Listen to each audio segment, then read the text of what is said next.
Hey guys, welcome back to the penultimate episode of Slipping Out. In this one we're going to be taking a look behind the scenes of one of the biggest selling games in history. It is of course the awesome Grand Theft Auto 5.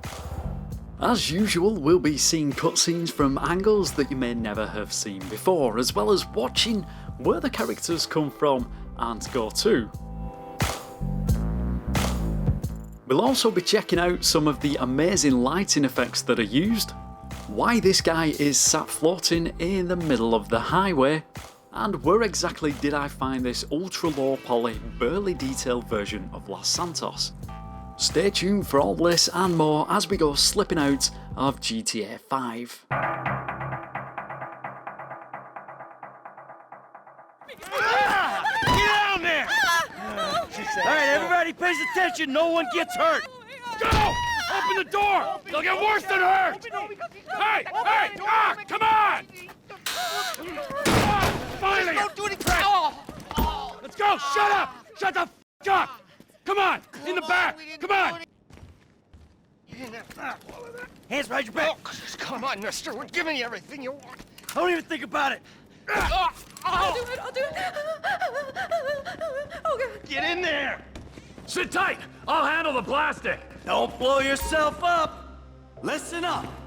Alright, so to begin with, we're in North Yankton and we're quickly gonna take a look at the safe scene. Now if you ever wondered where the guard came from, then here he is spawning into the scene.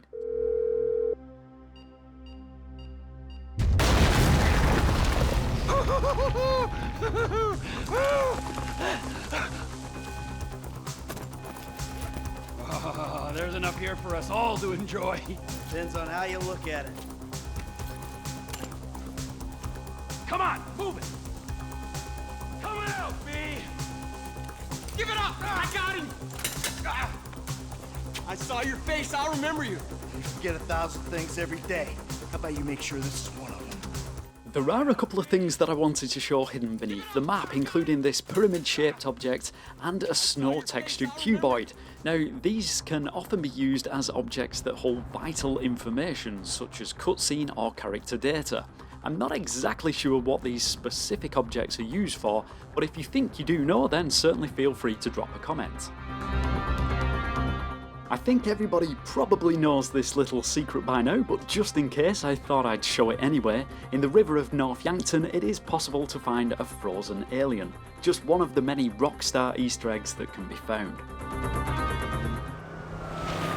During this chase scene you'd probably never know it, but the same section of map is used over and over. Keep your eye on the bottom left of the screen to see the original cutscene. Local yokel spotted! Guy's a dick!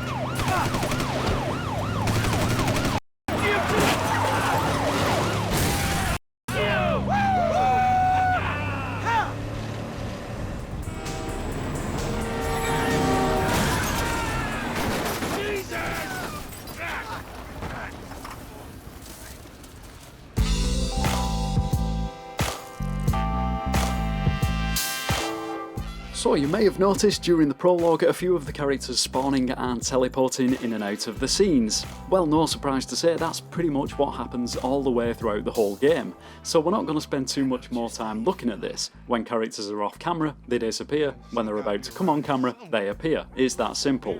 However, one of the more notable scenes is during wrap-up. And now you want me to clean up your mess again, right? Before I end up at the bottom of the ocean. Good luck with that. Put the weapons down, boys. Fun time is over. We've got you. Anti-American activity. Put your weapons down, all of you! As you just saw, it isn't only characters that spawn into the scenes. Vehicles do too, and at the beginning of the mission Father Son we find out that Michael's yacht has been stolen, and as we head down this hill it appears in front of us at the junction. But take a look in slow-mo at how the driver is already in position for the truck to spawn around him when we hit the trigger point.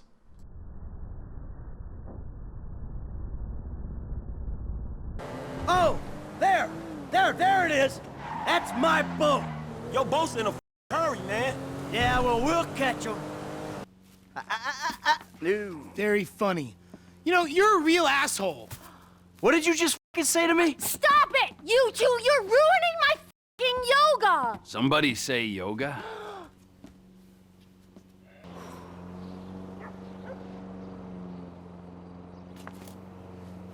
Amanda! Amanda! You are dead, man! Dead! Come here! Ah!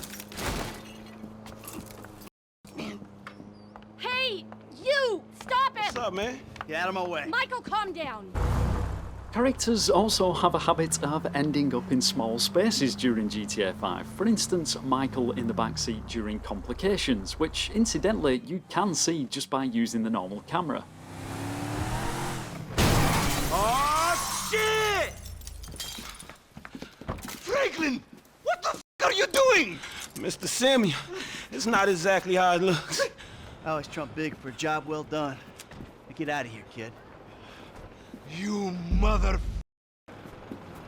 Simeon, you... Go on. Nice, right? There you go. Ample room inside. Mr. Cheng, please, sir, if you will. Let me out! Tour will recommence shortly, gentlemen. The only exception to the rule of appearing and disappearing is Devin inside this box, who stays in here the whole time. Did you ever stop and wonder what's below all that vast ocean? Yeah, well, me too. Well, of course we can dive in a submarine, but it's not exactly easy to see where we're going in the murky depths. So let's remove the water and take a look.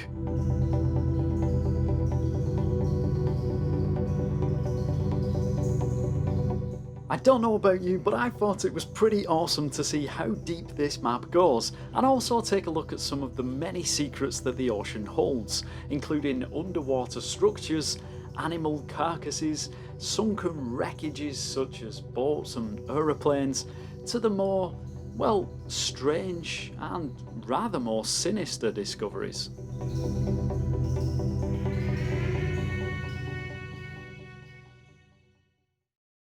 Let's just take a closer look at some more missions now, and in particular some of the secrets and tricks that developers use.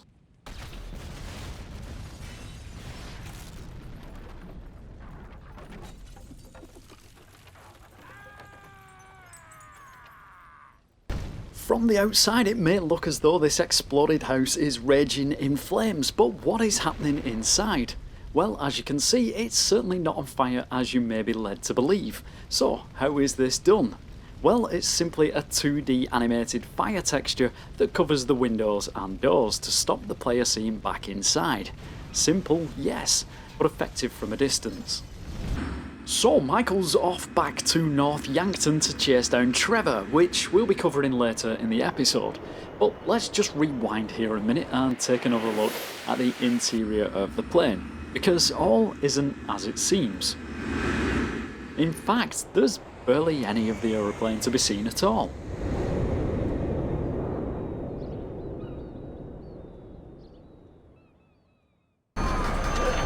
Speaking of planes, did you know that just like this one, which we're about to see crash land in just a moment, the planes you can see in the sky, even the ones way up above the map, incredibly all have pilots on board. And it's not just pilots, the models even include a small cockpit too. Pretty crazy to think that these are so far away we can barely see them, yet have so much detail. November 9 to Charlie Echo, what is your status? God, help us! They're in the dirt! Good. Get the files, and if the cousin made it, take him out. Sure thing, but seriously, bro, coming all the way out here, we gotta get paid. Just do the job. Time to face the music. Ah! Sweet mother shit. During the Paleto base go, we take out this chopper which crashes just behind the building in front, although we never really see what happens fully. So here it is, when I can finally shoot the damn thing down.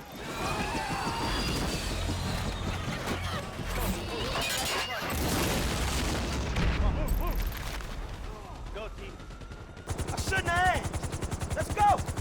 Come on. What are you waiting for? Leon. Did you know that the lower floors we enter during the bureau heist can always be found, even when not playing the mission and have no access to the building? However, in my playthrough of the mission, I didn't access this particular floor, but I'm guessing this would happen in the option to enter as a janitor and fire crew. I'm sure someone out there can confirm that for me.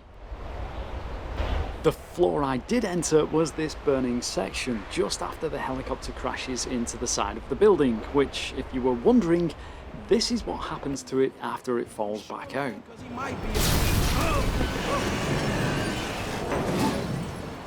No, he didn't make it. No, too high. The wind will tie us in a knot. We gotta keep moving. Come on, let's go. Hey.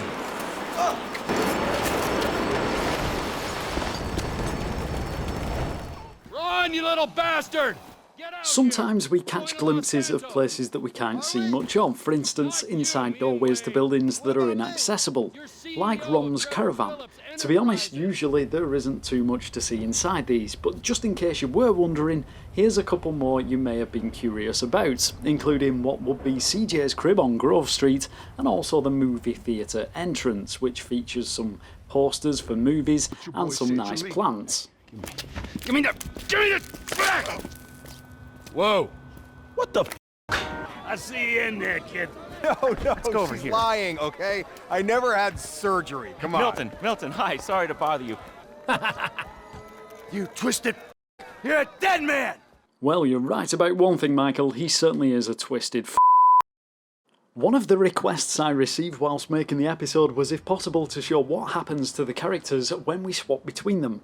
Well, it is possible, and in this instance I'm swapping from Franklin to Michael.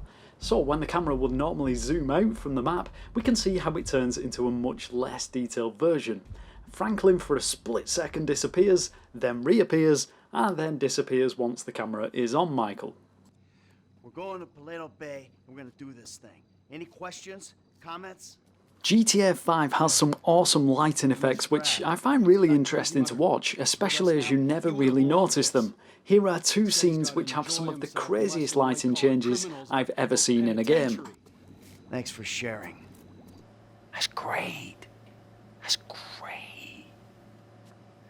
I'm sorry. Where are my manners, right? Amanda, it is good to see you. Oh, I missed you. You used to be fatter. Nice new tits, by the way. Jimmy, you used to be thinner, but can't blame you. Who are you? Namaste. I'm Fabian. Good Lord. Alright, we are back in North Yankton now. Now normally we would head down this street to the church, any further along the main street and we fail the mission, so this time we'll just have a look down here. I couldn't help but notice North Yankton folk really seem to enjoy their burgers. In fact, there's 3 burger warehouses just on this one street, but it isn't burgers we're here for. We're here to see what's at the end of the map. And it turns out that now it's night time, it's this nicely lit up texture of a street. I'm not entirely sure where, but it does look as though it's a real location. Maybe one of you guys out there recognises where this could be. It's certainly blurry up close, but again does the job from a distance.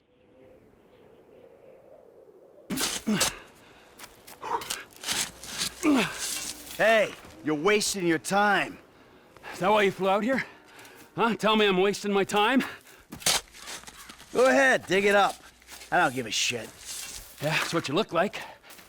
There's nothing there. Well, actually, Michael, there is, and he's in here all the way through the scene. But the real question is, just how much of him is in here?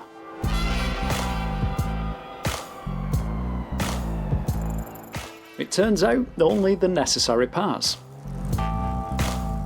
That looks kinda creepy too. Let's move on.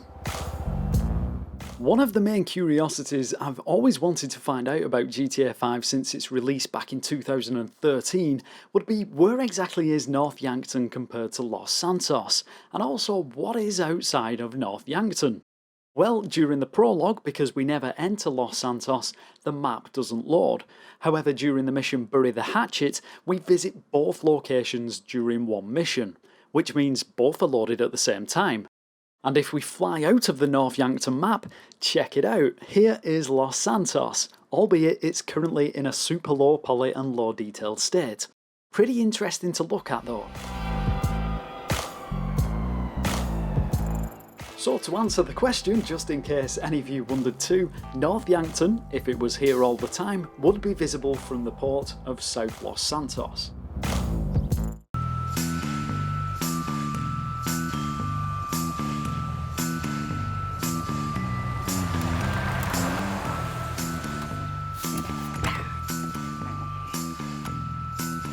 Hey, we good, T? Never better, amigo. Coming towards the end now, just to confirm, Devin is in the trunk of the vehicle during the start of the cutscene. That is up until the point we push the car over the side.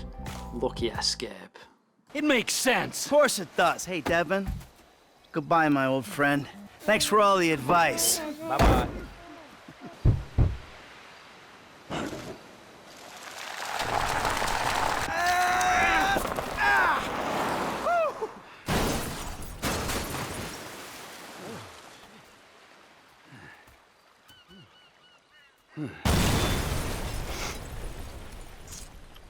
So there we go, that is it for this episode covering GTA 5. Big thank you as always to my members, and also a big thank you to the guys who have made some of the mods that I've used throughout the video.